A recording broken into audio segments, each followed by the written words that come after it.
कोई आज एक दिली तकलीफ और दर्द को महसूस करेगा। आज एक दिली तकलीफ और दर्द को महसूस करे, आज भी अटूट भरोसा है और यकीन है। आज का ये फैसला सीबीआई कोर्ट का भारत की अदालत को आज भी अटूट भरोसा है और यकीन है। आज का ये फैसला सीबीआई कोर्ट का भारत की अदालत की तारीख का एक काला दिन है। और मैं ये इसलिए कहता हूं क्योंकि सुप्रीम कोर्ट ने 9 नवंबर को जो सिविल डिस्प्यूट के मुकदमे का फैसला दिया था, जजमेंट में सुप्रीम कोर्ट ने कहा था, अंग्रेजी में कहता हूं कि सुप्रीम कोर्ट ने कहा था कि it is an egregious violation of rule of law. और सुप्रीम कोर्ट ने यह भी कहा था कि ये calculated act of destroying a public place of worship. अब मैं ये समझने से कासिर हूं कि अगर सुप्रीम कोर्ट ये कहता है कि egregious violation of rule of law, तो क्या कोई जादू से मस्जिद को शहीद कर दिया गया था 6 दिसंबर को? क्या कोई जादू से वहां पर 28 और 29 दिसंबर की रात 49 में मूर्तियां रखी गई थी? क्या कोई जादू से उसके ताले खोले गए थे जब राजीव गांधी प्राइम मिनिस्टर थे? इसीलिए मैं ये कहता हूं कि सुप्रीम कोर्ट ने जो बात कही उसके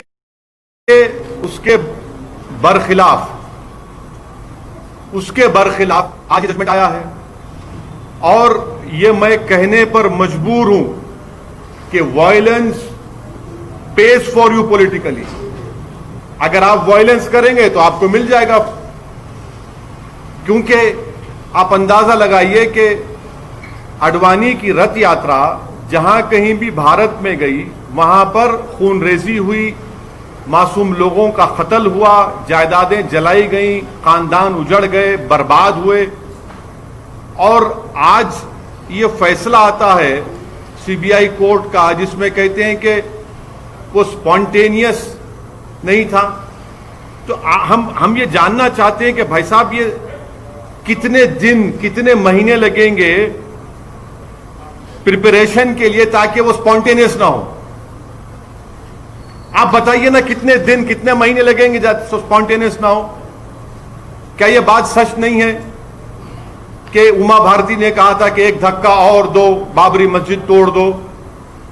क्या दुनिया ने नहीं देखा कि जब बाबरी मस्जिद शहीद हो रही थी तो मिठाइयां बांटे जा रहे थे? अडवाणी, मुरली मनोहर जोशी, उमा भारती, ये सब लोग तो मिठाई खा रहे थे, खुशियां मना रहे थे। कैसा ये फैसले पे आज आ जाती है आप? आखिर पैगाम क्या देना चाह रहे आप? पैगाम क्या देना चाह रहे? पैगाम यही मिल रहा है कि वायलेंस पेज, मास वायलेंस पेज। आप अंदाजा लगाइए कि 1950 से अब तक इस मसले में मुसलमानों को इंसाफ नहीं हुआ, और आज ये फैसला आता है 28 साल के बाद। हम आज भी कह रहे हैं, अगर ये मस्जिद नहीं शहीद होती तो क्या 9 नवंबर का सुप्रीम कोर्ट का फैसला आता था? सारी दुनिया ने देखा कि जो लोग मस्साम में खड़े होकर स्पीचेस दे रहे थे, लोगों को उकसा रहे थे, उनकी मौजूदगी में क्या यह बात सच नहीं है कि सीबीआई की चार्जशीट में एक विटनेस ने कहा कि कल्याण सिंह, उस वक्त के चीफ मिनिस्टर, ने कहा कि रोक कंस्ट्रक्शन पर है, डिस्ट्रक्शन पर नहीं है? वो भी आप नहीं मानेंगे उसको?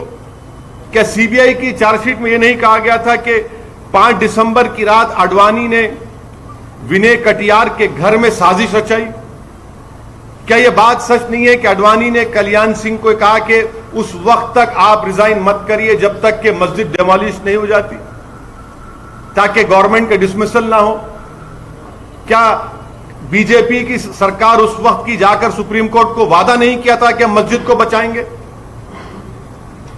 यह फैसला मुझे कहना पड़ेगा कि ये judgement satisfies the collective consciousness of Hindutva and its followers and its ideology. ये जजमेंट का यही है. किसने तोड़ा फिर मस्जिद पर? हम पूछना चाहते हैं, जब 6 दिसंबर 1992 को मस्जिद शहीद हुई थी, उस वक्त मैंने अपने आप को एक हेल्पलेस महसूस किया. मैंने अपने आप को अपने लिए एक ह्यूमिलिएशन समझा कि मैं अपनी एक शर्म महसूस हुई कि मैं अपनी मस्जिद को बचा नहीं सक रहा हूं, और आज आप ऐसा फैसला देते हैं. तो फिर आखिर इतना सब जो इन्वेस्टिगेशन हुआ, कैसा क्या हुआ?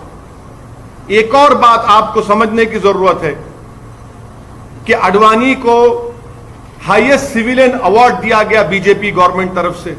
एक्यूज हैं. तभी हमने कहा था कि देखो, मैं प्रेस कॉन्फ्रेंस में कहा था कि अडवाणी को ये हाईएस्ट सिविलियन अवार्ड दिया जा रहा है. आज उसका नतीजा हम देख रहे हैं. उमा भारती, अच्छा आप एक और आदमी का नाम ले लीजिए. हिंदुस्तान टाइम्स में आया कि भगवान गोयल कोर्ट के बाहर कह रहा है, कोर्ट के बाहर फैसला देने से पहले कोर्ट के बाहर कह रहा है कि हां, मैं एडमिट करता हूं कि मैंने डेमोलिशन में हिस्सा लिया. वो बीजेपी में उस वक्त का नॉर्थ इंडिया का शिवसेना का चीफ था. कोर्ट के बाहर कह रहा है, और कोर्ट में जाकर कोर्ट बरी कर देता है लोगों को. तो ये मेरे लिए बहैसियत एक भारत के मुसलमान के लिए, जो मैं 6 दिसंबर 1992 को जो मुझे एक ह्यूमिलिएशन और बेबसी जो मैं महसूस किया था, आज मैं वही महसूस कर रहा हूं. इंसाफ नहीं हुआ इस मसले में. इंसाफ नहीं हुआ इस मसले में. जिन लोगों के इशारे पर, जिन लोगों की मौजूदगी में, जिनके तकारीर के जुमलों पर यह वायलेंस, तशद्दुद हुआ, क्रिमिनल एक्ट जिसको सुप्रीम कोर्ट ने कहा, आज वो पूरे के पूरे बरी हो गए. अब मुझे यह नहीं मालूम कि सीबीआई अपनी इंडिपेंडेंस को बरकरार रखने के लिए अपील करेगा या नहीं करेगा, और मुझे यह भी नहीं मालूम कि अगर अपील करेंगे तो कितना टाइम लगेगा अपील की सुनवाई के लिए. मगर अपील करना चाहिए. यह नाइंसाफी पर मबनी है, बिल्कुल नाइंसाफी पर मबनी है. इसको कोई भी सही सोचने वाला भारत का शहरी इसको सवाल करेगा कि भाई ये क्या इंसाफ हो रहा है, क्या ये इंसाफ हुआ? हरगिज़ इंसाफ नहीं हुआ. सारी दुनिया जानती है, सब जानते हैं कि बीजेपी, आरएसएस, विश्व हिंदू परिषद, शिवसेना, इन तमाम की मौजूदगी में और साथ ही साथ कांग्रेस पार्टी, इसकी जड़ कांग्रेस पार्टी है. इनकी हुकूमत में मूर्तियां रखी गई. इन्हीं की हुकूमत में राजीव गांधी ने ताले खुलवाए, शिलान्यास किया. इन्हीं की हुकूमत थी कांग्रेस की जब मस्जिद शहीद हुई, और आज यह फैसला आता है. इसीलिए मैं मानता हूं कि यह हमारी भारत की अदालत की तारीख का एक काला दिन है. सर, ये भी आप हमेशा कानून को मानते हैं, हमेशा कोर्ट जो है, कोर्ट में फैसले होते हैं उसकी बहुत इज्जत करते हैं, लेकिन जैसे नतीजा ऐसा अगेंस्ट में आता है तो आप कोर्ट को भी यह कर देते हैं, क्यों सर? नहीं, कोर्ट, देखिए, सुप्रीम कोर्ट का फैसला आखिरी होता है. ये तो फैसला आखिरी नहीं ना, और कोर्ट के फैसले को नहीं के खिलाफ या उससे डिसएग्री करना कोई कंटेम्प्ट नहीं है. मैं तो आपको तमाम दलाइल दे रहा हूं, ये तमाम दलाइल दे रहा हूं. जजेस भी सब देखे होंगे ना सर? क्या? वही तो हम कह रहे हैं ना, ये देख के कैसा फैसला दिया आप, वही तो हम पूछ रहे हैं. वही तो हम कह रहे हैं कि आप ही की चार्जशीट में आप ये लिख रहे हैं कि कल्याण सिंह ने कहा कि रोक कंस्ट्रक्शन पर है, डिस्ट्रक्शन पर नहीं है. उमा भारती ने कहा कि एक धक्का और दो. अडवाणी को, मुरली मनोहर जोशी को, उमा भारती को, बाल ठाकरे को, राजीव गांधी